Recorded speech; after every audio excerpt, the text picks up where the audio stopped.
Hey everybody, it's Robert here from Interest Mail. Thanks so much again for tuning in each and every week and following us on Instagram, Facebook, all of our social media through Mentors the number 4 MIL, and especially for those who are Patreon supporters at patreon.com. Again, thank you for helping us with this show and put everything together. If you're not already subscribed to the podcast, you can do that here by hitting the subscribe button or hitting the little bell at the top of the screen, and that'll make sure you don't ever miss an episode. And then also, if you're following us on any of the audio versions, whether it's Apple Podcasts, Spotify, iHeartRadio, or any of the others, be sure to hit that subscribe button. Leave us some information down below. Let us know what you think of each of the episodes. We sure would appreciate the feedback. In this episode, we have Sophie Hilaire, part 2. You're going to really enjoy this one. This is where it starts off with her talking about some of the psychedelic treatment that she received for her trauma, but then she goes into what she's also done to continue, supporting her trauma by ways of summiting Mount Everest, Denali, some of the climbing that she's done in different ways, and of course travel across the globe, and how that's really helped her with her sleep, and how the sleep then has really helped her in her everyday life. So be sure to tune into this episode. And again, thanks each and every one of you for watching the show, for listening in, and be sure to hit that like and subscribe button. And again, leave us a message. Let us know what you think. Previously on episode 333 with Sophie Hilaire. DMZ on the other side from the North Korea side. What? Do tell.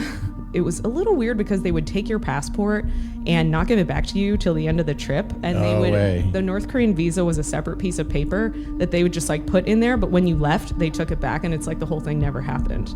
What is this middle name on your passport, Sungbin? What is that all about? Because my middle name is Korean. Mm-hmm. My first and last name are more like my dad French side, but my middle name's Korean. So they saw that in there, and they're like, we just need you to sign this waiver. It says you're not going to try to go find your long lost relatives.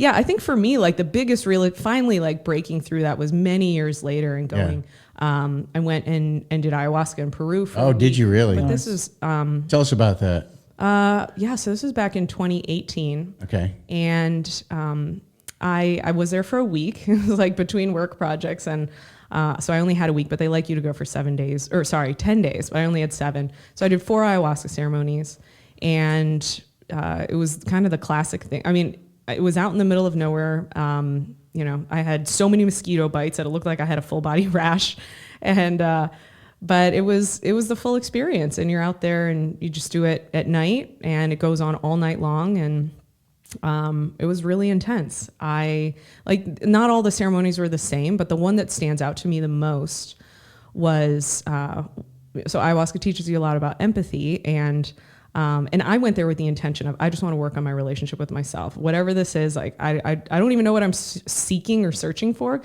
but whatever that is, I know it has something to do with me. And what ended up happening in my second ceremony was, all of a sudden I was looking at myself, but I wasn't myself. I was actually my mom. And so I became my mom, and I was looking at me, and I felt what she feels when she looks at me. And it was so intense because I've been hearing my whole life, that, so my mom grew up very poor in Korea. For her generation, it was like a third world country. When we think of Korea now, it's, plastic surgery and top of the line electronics. Capital of the world, But back then it was very poor. And so, my life growing up, upper middle class in Ohio, even though I thought it was like lame compared to New York City or something. I mean, to her, that was like the creme de la creme, how the other half lives. And so I was really fortunate to have been born into that world, but I didn't know anything but that. And so I didn't really have an appreciation for what my mom had been through, and understanding why, I deserved to be tortured for whatever, these different circumstances that we were born into. But when I saw myself from her eyes, and at the time I was working as a consultant at McKinsey, and my life was like not fun. I was flying for work every week. I was stressed out with keeping up with client demands and all of that. And that's, why I felt like I needed to go into the jungle to go figure things out. But when I saw myself through her eyes, I just saw like everything she wanted for herself. I complain about flying in a plane every week, but to her, all she sees is flying first class twice a week. This is amazing. Or going to clients and like having to prepare for me. And she just, to her, that would have been like someone admiring you for what your brain has to offer. Like these are things that, were never even opportunities for her. So, and I just felt such a deep appreciation for that in the moment and, forgave her for, all the things. And so that was super powerful for me. But still, after that, I stayed on the path and consulting for years, and it just progressively still got worse and worse and worse. And even though I healed this thing with my mom, I still hadn't figured out, why was I still so miserable? And I hadn't figured out the thing with myself. And that didn't happen until years later. Different plant medicine ceremony where, this was Kissing the toad, or was it Ibogaine? it was DMT. Nice. okay, yeah. Not to be trifled with. Yeah, I guess, do we even call that plant medicine? I guess partially. But I was, all I saw was this fire, and there was this silo in the middle of it, and there was a fire going on in the inside of the silo, and there was this window, and I just saw this like figure in the window, and it was screaming down into the flames to just like go harder, work like faster, just like yelling out all these demands. And I just knew instinctively that like, okay, that's my ego up there screaming at me, just on fire. And, but guess what? Like the ego actually looks so delicate. Like all you gotta do is like flick that guy into the fire, and then she is dead. And then the fire's gonna go out. Cause the only thing that's keeping this going is like all this screaming. And I just realized, oh my gosh, no one else is here. It's just the ego. Like at the time I was, COVID had happened. So I was back at my parents' house and still working this job now 20 hours a day, 7 days a week, because we were all remote. And I was actually getting really bitter about like, why am I this way? Like, did you guys make me this way? This type of person who just like kicks her own ass all day long for what? I hate this job. I'm feeling a little hard, but there were good things about the job. But at the time I was just totally miserable. And so I was mad at my parents thinking, okay, I'm going to blame you guys. You guys are the reason why I work so hard and at stuff I don't care about. And then I thought, okay, maybe it's my boss's fault. I hate this team. Like this guy's such a jerk.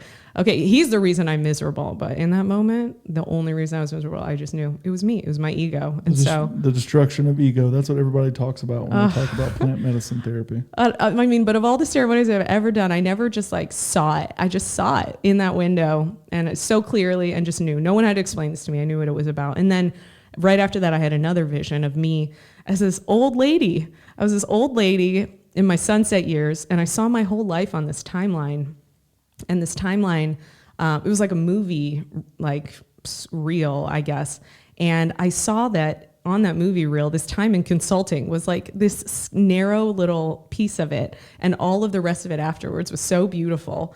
And I thought, oh my gosh, I'm over here complaining about this job and everything. But look, I'm at the end of like actually such a short blip of what my entire life is. I mean, at the time it felt all consuming, like, oh, every day is like this. Oh my gosh, let me make it to Friday. Oh no, I got to work all weekend. Oh my gosh, Monday, I'm exhausted again. And it just felt like I couldn't see out of that. And then this just gave me the perspective of, oh, okay, this is almost over. And it's over the moment I decide it's over. And like the next Monday I went into work, I was so chilled out. I just realized, oh, like this is all of the misery I'm creating is all, self-imposed. Yep. And this is, I'm only here because I'm choosing to be. And actually the second this really sucks, like I will just leave, which is exactly what I did. But that wasn't even for like another year and a half later. So Were you driven because of the way you grew up and everything? Because I can tell you, for me, I didn't realize that as well until much later in life. And I had a life coach that actually kind of started working with me, and I started realizing that my issues were actually more like daddy issues, in the sense that he was always, driving, pushing me, saying I'm not going to make anything out of my life, those types of things that caused me to like want to overachieve to the point where I was leaving family, friends, everything behind in the dust because I was so driven in a career. So it sounds like there's a little bit of that, but also just something else. I mean, so did you ever like feel like it wasn't just the ego, but there might have been deeper issues that came out of this experience as well? Well, I think part of it was, I was I mean, I saw it in the ayahuasca ceremony. My life, I wasn't living it for me. That's why I felt so disconnected. Gotcha. It was what my mom wanted. She had implanted into me, like, go Right. do these things because I Right. got to feel like my cells lived on to do these things that basically, I mean, there's this Carl Jung quote. I'm going to mess it up a little bit, but it's basically like nothing will impact a child more than the unlived life of their parents. Ouch. That's so true. That's And so that was just what I was doing unconsciously. Yeah. I mean, look Yeah. at me. Like I wanted to just, probably even back then I wanted to live in a van and go do whatever, be an artist and all of that. But I ended up on this other very, different path, which has been, meant to be in plenty of ways, but it just wasn't what my soul wanted to go do. It was what my ancestry was like, kind of, the steering me to go do. So I think part of it was, just that level of achieving. It wasn't for me. It was to get love, because, love when I was growing up was conditional on performance. And, there's a finite amount to go around, and it's whoever is the most impressive, is going to be the one who receives that. And so I grew up believing, okay, if I want to be loved, if I want to be worth something, I have to make myself the most valuable. And I could never be the favorite for more than about 30 seconds before like something else was just some reason, I would be found to be the scapegoat again.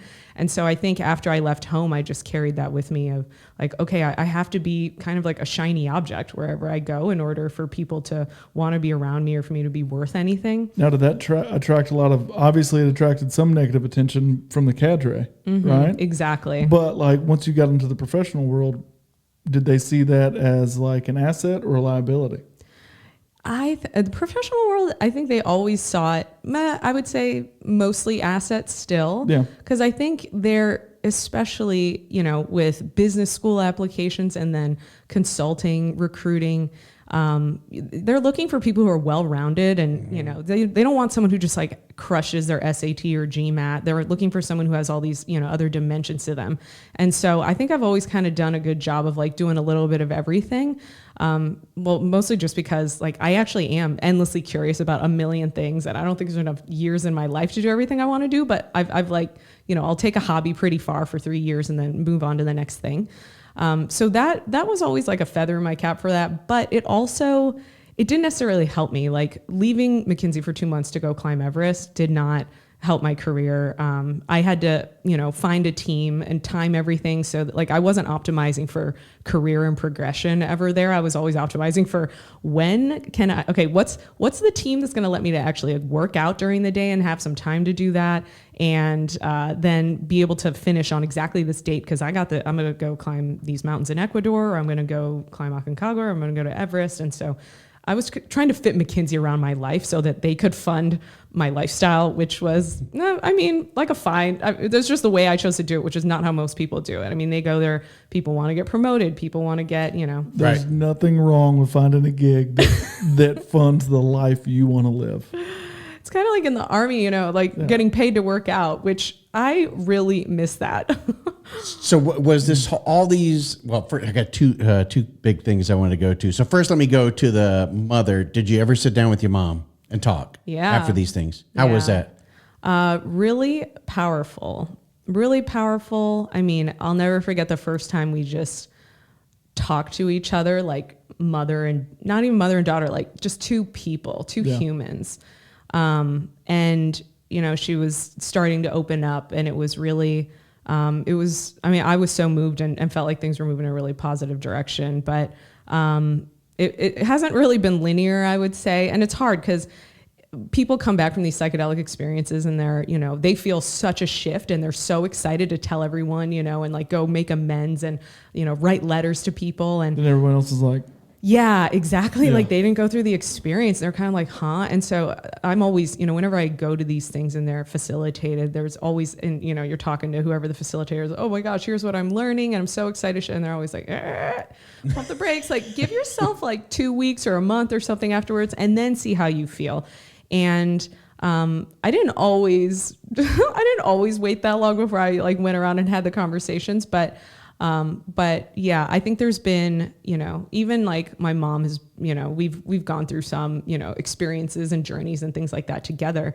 And, but without the reintegration piece, which is so important, I think, yeah, it's just been hard to kind of, and being so far away from each other and, there's personality disorders at play and things here. So there's a lot I feel like that I'm up against. But this is going to be a lifelong thing, I think, that I'm navigating. But at this point, it feels like as far as like me getting right with myself, I've never felt this far along that path. I don't think I'm done, but that's really the only thing I think I can control. But are you ever done, like really working on yourself? Definitely not. Definitely not. At the end of the day, like if you're done working on yourself, then you're probably not a very good person. So like if you're the smartest person in the room, you're in the wrong room type of thing. Yeah, exactly. Yeah. Which leads me to like you talked about Everest, and we can talk about, was it Kilimanjaro, or did you ever do that? You didn't do that one. Okay. You climbed Denali though, right? I did. Okay.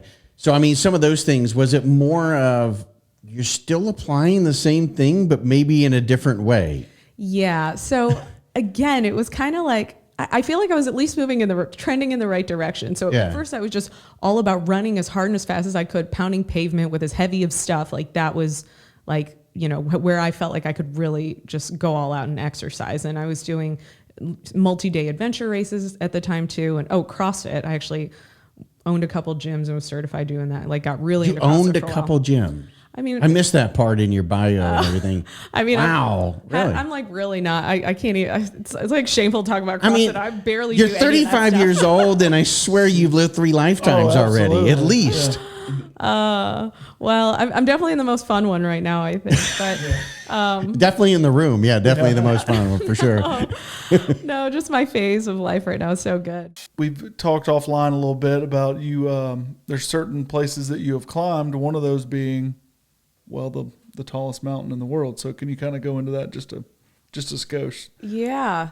Well, I got into mountaineering fairly recently, 2017. It started with Baker and Denali and kind of went from there to Everest and Aconcagua and other big mountains.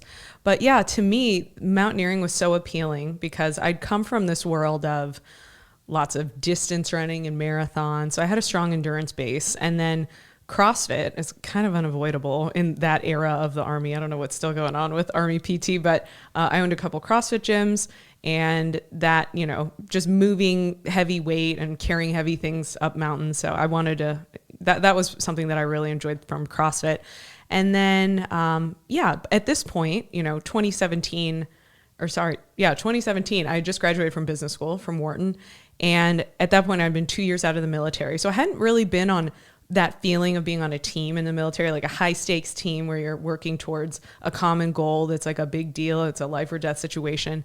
And mountaineering seemed to have all of those ingredients. And so, you're going for long distances. I mean, Everest is 2 months long. A lot of people don't know that. Denali's a month. A lot of these takes a long time. And then, you're carrying different levels of weight. Certain countries you'll have a Sherpa, sometimes you won't. And then, just being on the team, like you get so close with these people. You're only like 5 people on a team or something. You get to know everything about them. And I think a lot of people just end up like opening up. The higher the altitude, people just start saying things, and I don't know if they're even telling like their families these the things. Oxygen, lack of oxygen. So I loved mountaineering. It got pretty addicting for a little while there. Like anytime I wasn't at work, I was pretty much on a mountain. So I would go work, a project. Maybe it'd be 3 months long, but I knew like, hey, we got to wrap up by this date because Sophie is getting on a plane and starting an expedition, going to Ecuador or whatever to do a mountain. So, in that way, I didn't really, I mean, it was great because I feel like I processed a lot of things up in the mountain.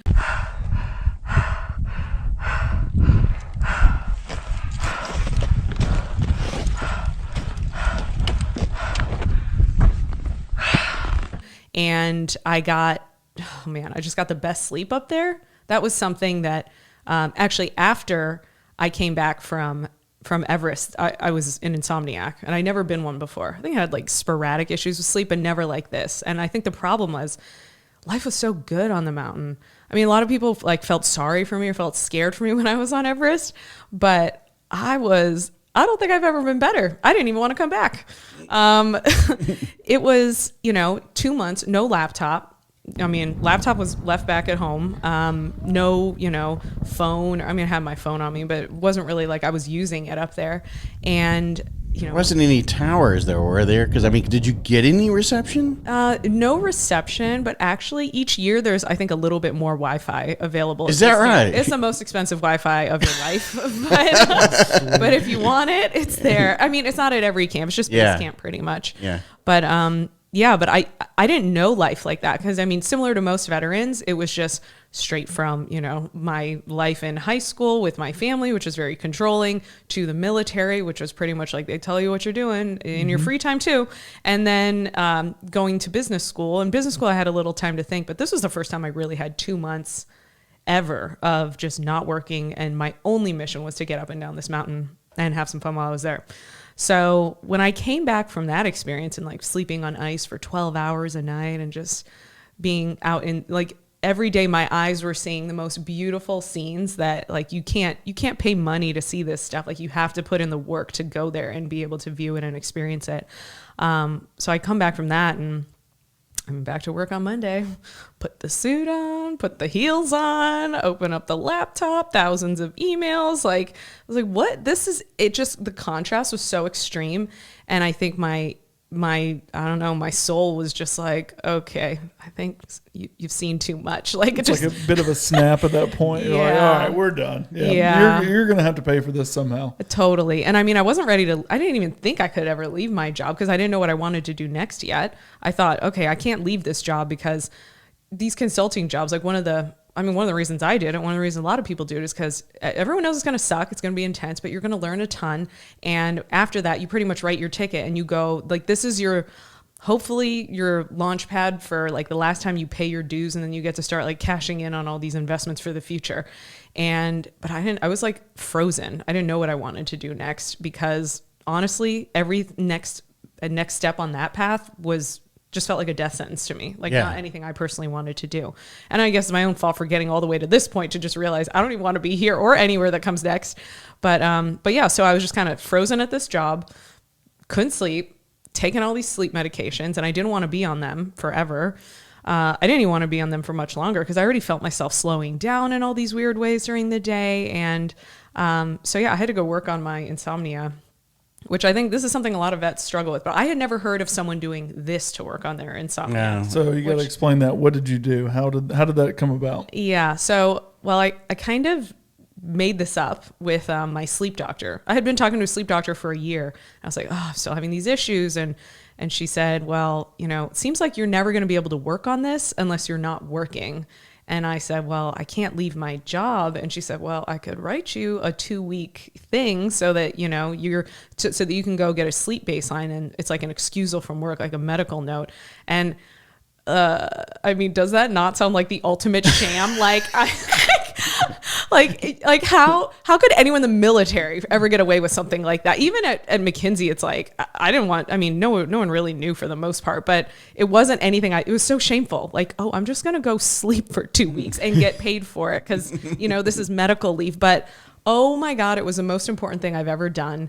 And I'm so happy I did it. And it took me literally a year to work up the courage to be like, all right, I'm going to submit this shameful paperwork to not even my boss wouldn't even know. It was just like the back office people would be seeing this. And maybe they say a million things like that all the time. I had so much personal shame to get over to get to that point, but I knew I needed to work on this. And I thought, okay, if work is the reason why I'm like this, I think work was an aggravator. I don't know if it was the reason. I chose the work, but I thought, okay, then I don't feel so bad about fixing this while I'm still working here before I get dumped out, kind of like the Army spits people out, broken. I'm going to fix this before I leave this firm. So I went and did it. But what I made up was my sleep doctor said, okay, since I don't have sleep apnea, it was just generalized anxiety, which is why I couldn't sleep. They didn't need to hook me up to a bunch of machines and have me there in person. Instead, I could just go get a sleep baseline on my own. And it was just a matter of this very, this chart that you fill out. And every night, you have a goal of what time you want to go to bed and then when you're going to wake up. And no matter what, you stick to that. And if you can't fall asleep, it's like, okay, I want to go to bed at 9 and be waking up at 6. So at 9 o'clock, I go, well, you have to do a lot of things leading up to 9 o'clock with the blue light and the, eating and when you stop drinking water and all the things you're supposed to do, but you kind of are like, well, this seems like such a small thing. Like I got so strict on that. And then when you're up and you just kind of exhaust yourself if you didn't get as much sleep that night and just go on to the next day. But so you could do this anywhere. I mean, obviously at the time I was living in my van and I could have just parked my van wherever and done it, or maybe gotten a hotel or something. Maybe that's what a normal person would have done. But I thought, no, I want to be back in nature. That was the last time I slept amazing, was when I was sleeping on ice in Everest. I was sleeping 11, 12 hours a night with nothing and just, and probably at a time where plenty of other people there were avalanches outside and stuff, like things were stressful, but that was some good sleep. And I really just think it's because I was outside. So I drove out to the spot in Montana and I didn't even know where I was going to go. Just like, I just know I'm going to find it. It's going to be in this region. And I found it. It was along this river. It was so beautiful. There were almost like, I could hear people sometimes, but I almost didn't see anyone. And that was my goal. I just wanted to be this human wild creature in the woods with like other wild creatures around, animals and things. But like, that was it. And I just wanted to, like, no cell phone reception out there. I didn't have, couldn't open my computer, do anything with that. It was all just, I had a stack of books that I knew I'd been putting off. And there was some journaling and some thinking that I knew that I needed to do. And then just long nature walks that I would go do. And I would go bathe in this river. It was very, I don't know, maybe it's like what people used to do 1,000 years ago, but it was so good. And just being out there for those 2 weeks, it was not only, the reading of the books and thinking about things. I also, I had some very important conversations with myself. And I think this is like the stillness and the real breakthroughs that I think we all avoid with all these different distractions. And I don't know, maybe this is just me, but I think I've seen other people do it too, whether it's, disassociate through alcohol or other substances, or maybe it's just keep yourself busy with work, be a workaholic so you never have a second to pause and think. And for all these years, I've been just trying to outrun myself and just thought, okay, as long as I keep this perpetual motion going, then I'll never have to sit there and feel these things and like have it catch up to me. But out there, like I ran right straight towards it finally. And I said, okay, I'm just going to sit here. I'm going to do nothing for 2 weeks and see what comes up. And so I had some conversations with myself in the mirror. I mean, that might sound kind of weird, but it was amazing. And I, it just started and it just went from there. And a big theme that came up that just naturally happened was I realized I needed to forgive myself for all these things that I had been either judging myself for or things that I had taken on that were never mine to take on and just been carrying this all along. And there was just some big release. I mean, so much crying. It's not even like a conversation. It was just all within me, these things that needed to come up. And then it just started happening on its own. Like there was even, there's one scream that came out of me that was this primordial scream that I'd heard a couple times before in my life, but it was usually like a widow at a funeral or something. And it's like that type of scream where most of the times I think when you hear people screaming, like they're screaming because part of them wants to release something, but they're also aware that someone else is going to hear it. So because of that, they either like hold back a little bit, or maybe they like, it sounds a little bit performative, but this was like a scream that it was not even me. Like this was like an ancestor or something coming through me. I know it sounds crazy, but this was not my scream. And it came out. And something happened when that scream left my body.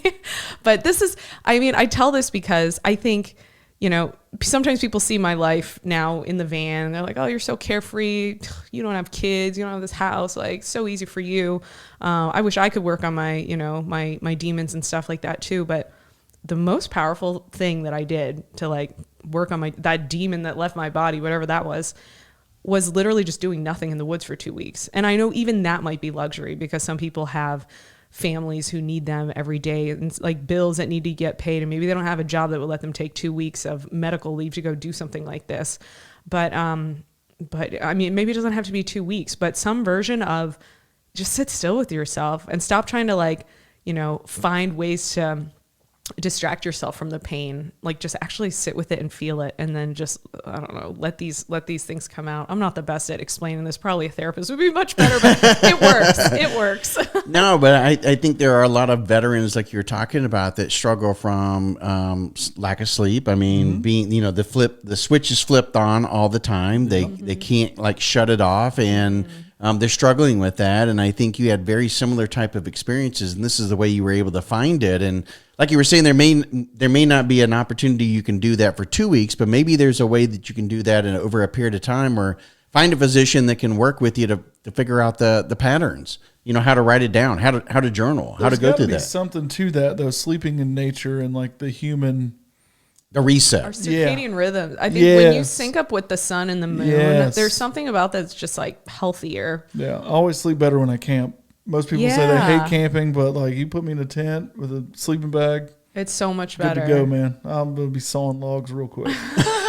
and when I like sleeping in the house, like any little thing wakes me up. Yeah. When I'm out in nature, it just works. I get it. Yeah. But you finally found, or at least you landed upon kind of an anchor location and stuff out in Kentucky. And I mean, you're passing on your way through here, coming from down in South Florida, down the Keys and such, and then headed up. And so how did you end up discovering this place? Because I want to talk a little bit about it and what you've done there. Oh, my little slice of heaven. So so when I was in my van, like circa 2021, I was hardcore looking for land to homestead on. And I had narrowed it down to, I really like Montana. I mean, learned how to stop being an insomniac there. It was a big deal for me. So Montana and Idaho is where I thought, okay, this would be a perfect place to find some raw land and build a little homestead and learn how to do construction. I mean, I was very much, I've been on this path lately of, I feel so overeducated with the grad school and undergrad and all of that, but like, I don't have useful life skills. Like I can't build things. I can't, make electricity and those things kind of work. And so, so that's why I was drawn towards homesteading and forcing myself to learn construction and things like that. But I couldn't find anything out in Idaho and Montana. It was actually like nothing really was quite right. And it was all quite expensive. Everything had like doubled in the past year. So, and then my godson's family, actually. So my godsons were back in Kentucky, and their mom, Danielle, she and I have been friends since West Point. She actually had been she was a year ahead of me. She helped me get onto the fencing team after I got kicked out of the crew team. And she also was the one, like my mentor, trying to shepherd me through the whole EOD process, because she had been EOD. And then her husband, RJ, they had met at West Point, and RJ and I were deployed together in Afghanistan. He was actually the one who pulled me on to their team to do the night work as a female engagement team leader for their platoon in the 101st. So between those two, they had two boys, Ty and Kale, who are my godsons. And admittedly, I would see them maybe once a year, every 18 months. I mean, Kentucky wasn't really a place I was, passing through much when I was in the Army and living in New York in that phase of life.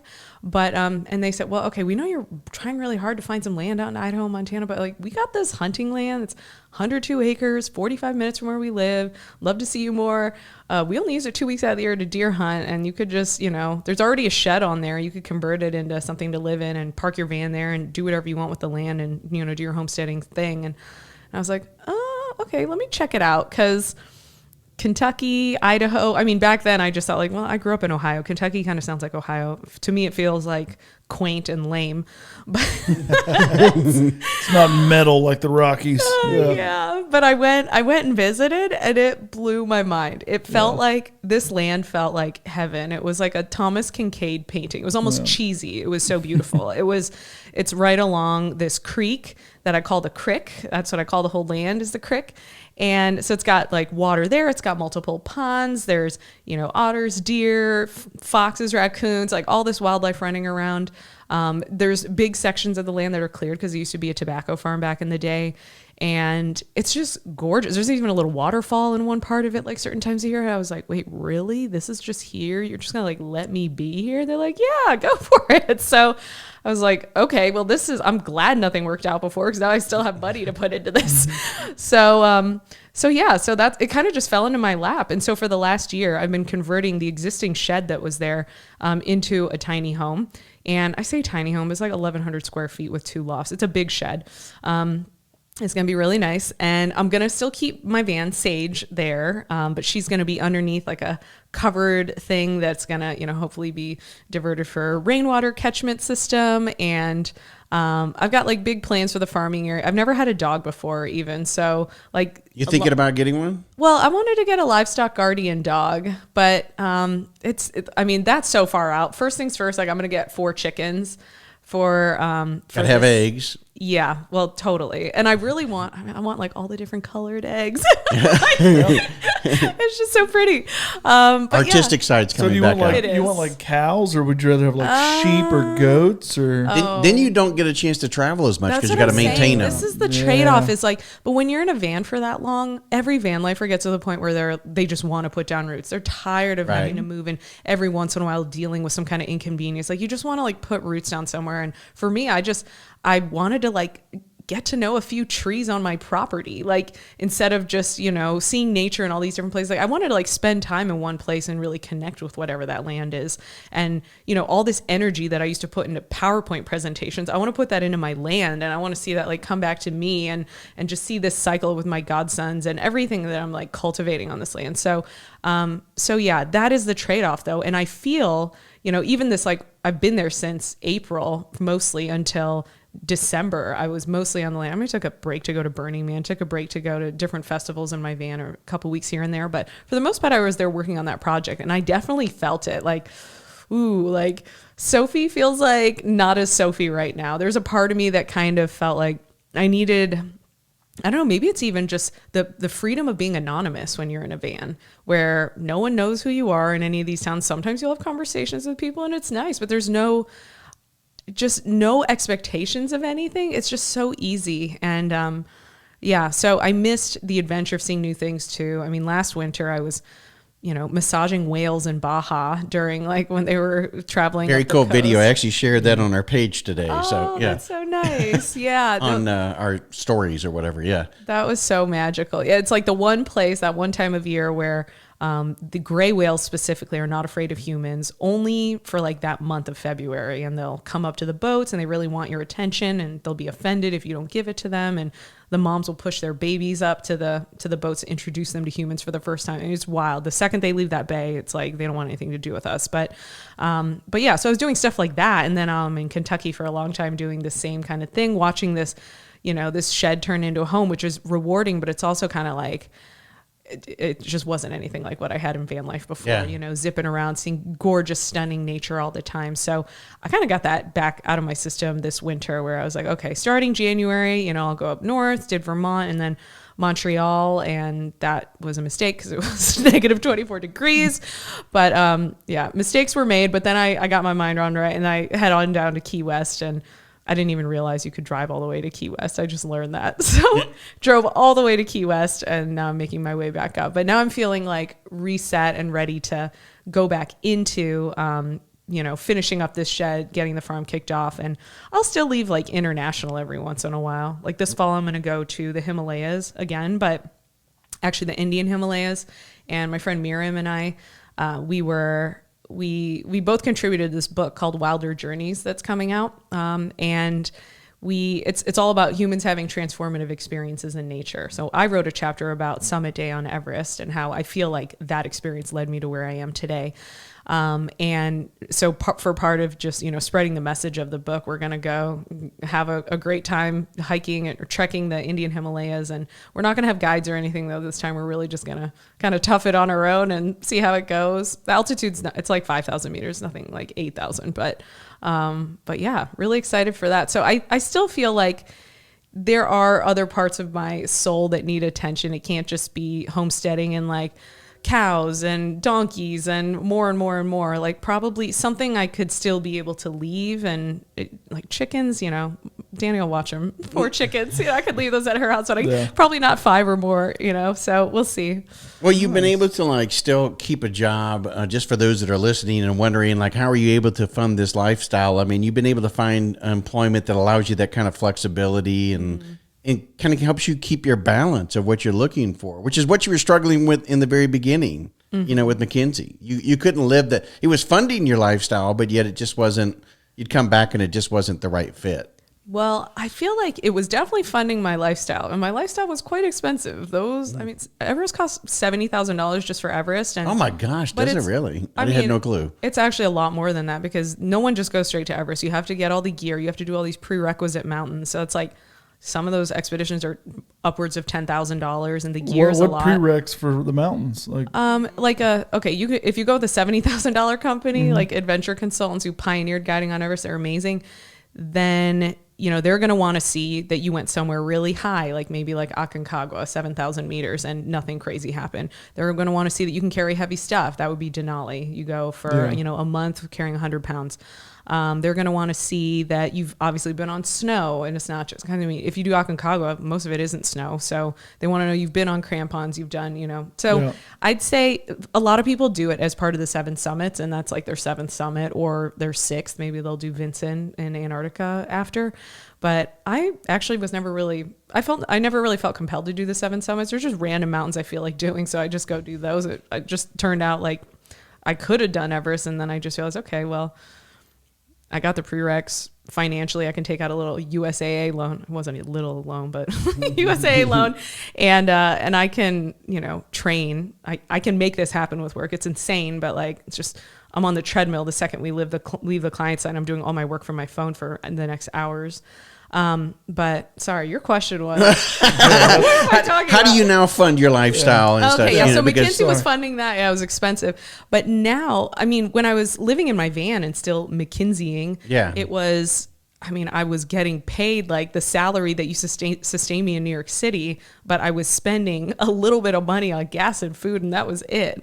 So my costs, were just, I bought my van in cash for like $29,000, which, would have been 6 months rent in New York.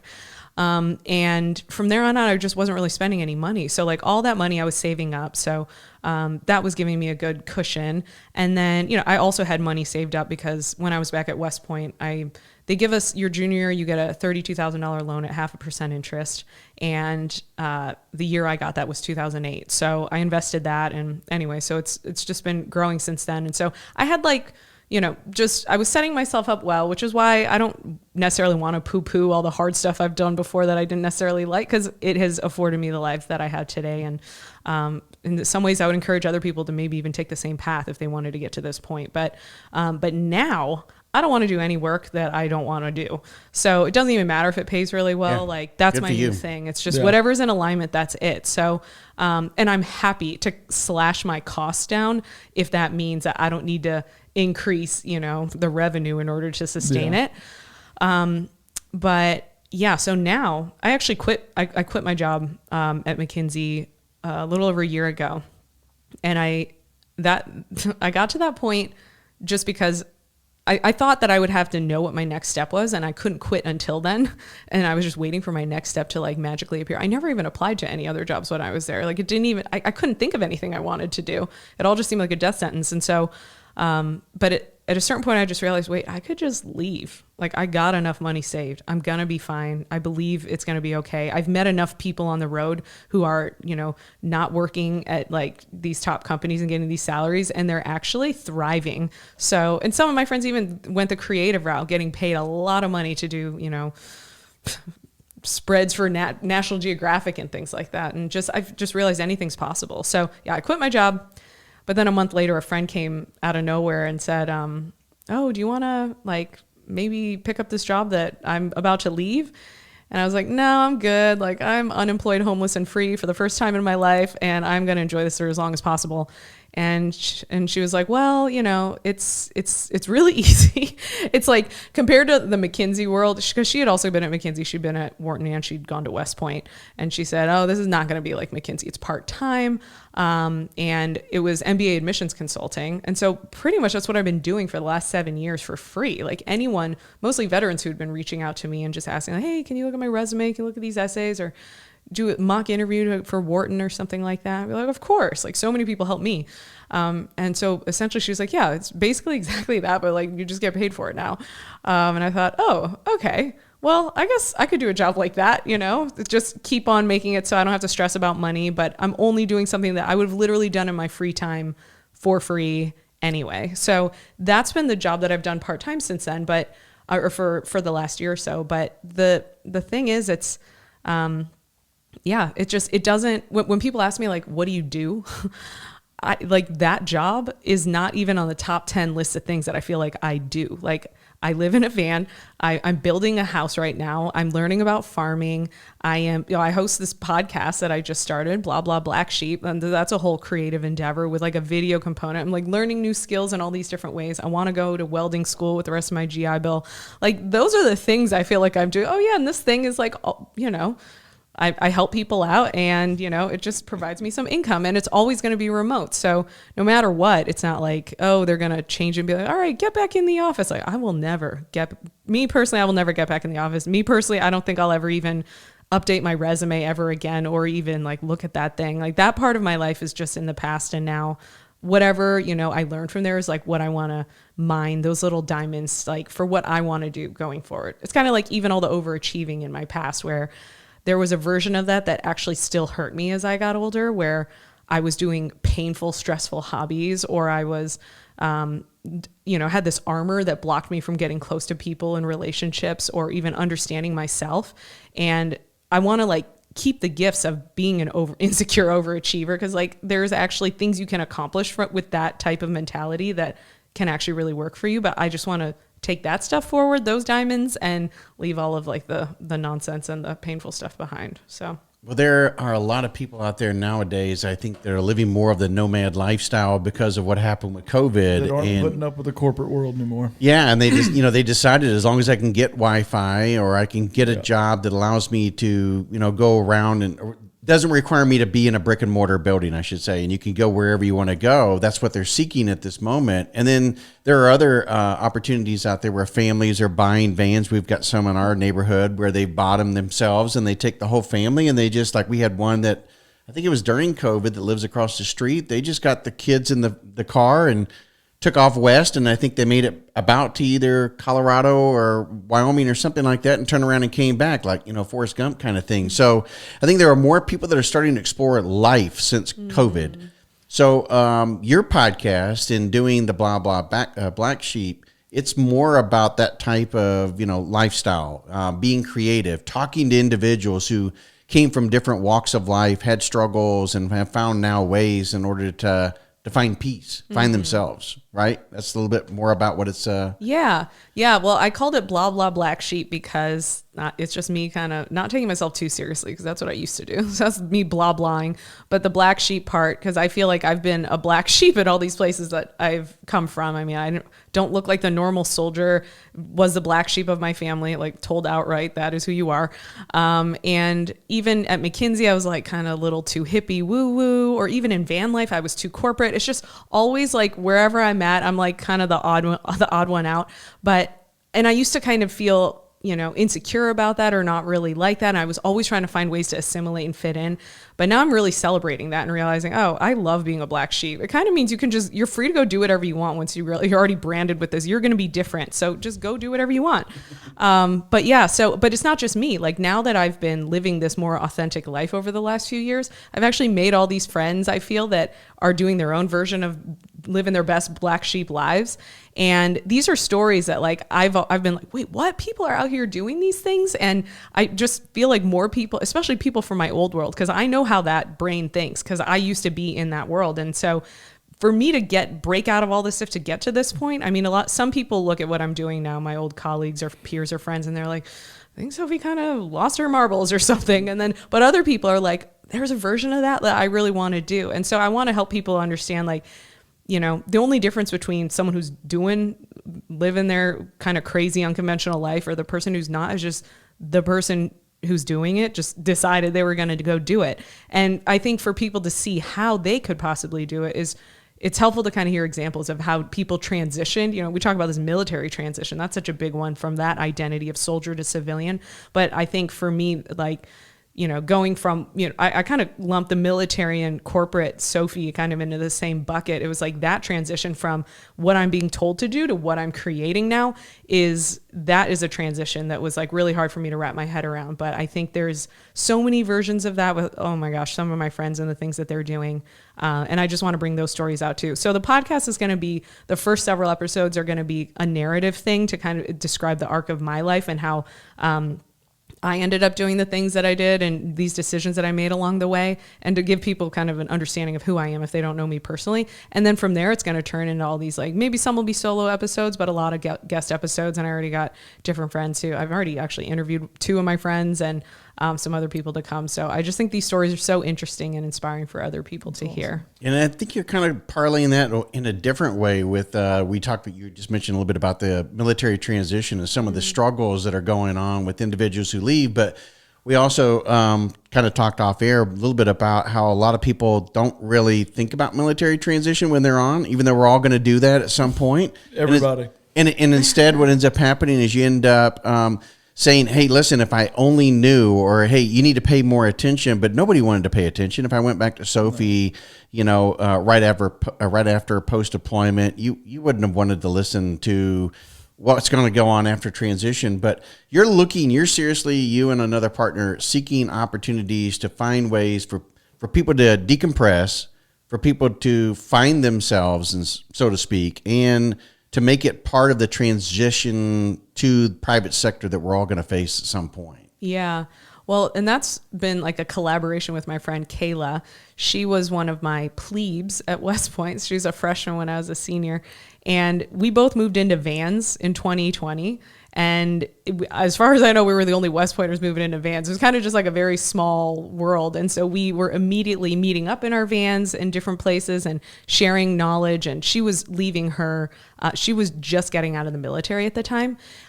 She and I both are living wild and free right now, but I've just kind of impulsively made several decisions that have gotten me to where I am. She thinks like 3 to 4 years out and before she makes any kind of decision. So when she was 3 years out of getting out of the Army, she was at JBLM getting, BAH and living in a trailer and just stashing all that money away so that when she got out, she would not have to work for years. And she's still not working. Nice. That's the move. I mean, I didn't even know that was. I remember hearing about like, I'm at like some course and like, these NCOs are doing that because they're geographic bachelors and their families are back in their houses and this is what they have to do. And I felt kind of bad for them, but now I'm like, trailer life would have been amazing. Yep. But yeah, so she did that, and now she's been, sharing a lot of information about like trying to take all these very bureaucratic, not easy to navigate, heart's in the right place, but all these, military transition programs and like actually put them into English, explain to people how to use them and all that. So she's got a blog and shares all of that, but she also has a YouTube channel. And we've just kind of talked so much about this, of how the same people reach out to us, the same people who follow me on Instagram, follow her on Instagram, and they send us the same stuff of like, hey, I love what you guys are doing. I want to be doing this a few years. I'm still at West Point, but this is what I want to do when I get out of the Army, or I'm in the Army and I'm a few years out and I want to be doing something like this. Like, how did you transition? Can we talk on the phone about it? And I've done this enough times that we've realized like there is some like area of whatever we're doing now. Like we do have something to teach and share. And it's just funny because we're just a couple of van bums, but whatever this is, we're trying to figure out like how we can come up with something that helps, any soldier who's like on the verge of getting out, or maybe a year out, or maybe even longer, think about how they're going to make that transition into a life of meaning afterwards. So it's not, hey, you're doing ACAP or whatever they call it, this mandatory sitting there and yeah, I know. It's Soldier so bad. for Life program. It's so bad. It's so bad. Yeah, you really just do that, and then you get out, and you're probably going to go be a contractor, or you're going to go back to your hometown and go be a general manager somewhere. Or you're going to go into some civilian version of the trade that you were doing in the Army. But I think there's so much more than that, and it should actually be how, returning to who you are as a human. And yeah, the Army has added new things to who you are, but like, who were you before the Army completely broke down your whole entire personality and built you back up into, a carbon copy in some ways of, everyone around you. And then, you maybe went through some really traumatic stuff in the military, and okay, now ACAP, see you later, and you're done. Like, no, there should be something, and I don't know how to, we haven't figured out, maybe this is going to be in the next 6 months or year or so, but yeah, it'll be some type of way that people can think about that transition and really reconnect to who they are and whatever their purpose is, and kind of start from there instead of, okay, what's everyone around me doing? I got to just figure out one of these paths. If you can tie that into some way to the commanders, the people the senior non-commissioned officers, whatever, that make a difference in terms of coaching or mentoring individuals, and figure out a program where you can get folks on active duty, not just to find you, but you've somehow incorporated that into the military lifestyle, that would be amazing. Because I think what's going on now is we still have the old, the PT, type of thing. You can't miss PT, or you can't go on sick call, or you can't do whatever type of lifestyle that's out there that's really outdated. And this type of thing would be very, very helpful, I think. Yeah. Oh yeah. Well, if the Army wants to bring us on to teach part of ACAP, Yeah. They would ruin it. Yeah. Somehow they would, Just like camping and skydiving. Totally they screw it ruin up. Everything, even hiking, Yeah. with all that gear. Yeah, but you got a lot of friends that probably graduated in the same class year that are maybe 05, 06 right now. That's maybe, true. and they're like 20,000, I think it is what it is, P card that you can go ahead and use. This kind of stuff is what's really available and should be sought out by commanders out there. That's unconventional. It's not going to the chaplain. It's not looking for programs that are inside that's already available. It's sometimes we got to go outside and find people who've gone through the similar struggles and have found themselves and everything else, and now trying to reach back to the community and help. And I think that's what you guys are sounding like you're trying to do. Oh man, if there was like just one soldier who like had a better transition from just something that I've shared with them personally or something, like that would just be huge. Yeah. So yeah, to be able to scale that out would be amazing. But I guess we got to figure out what we're doing first. But we gotta pitch it to the Army. Well, we'll be on the lookout for that. So blah, blah, Black Sheep. You can find that out on all the typical. All the main ones, Spotify, Apple, and Google. Okay. I realize some people do listen to Google podcasts. And then YouTube, actually, because it's a video podcast. So, Yeah. I mean, you could also just listen to it too. But Yeah, well, I appreciate you driving all this way. I know you're kind of passing through, but stopping by, giving us some of your time to sit down with us and talk about your experience. And again, thank you so much. thank you for having me. This has been so fun.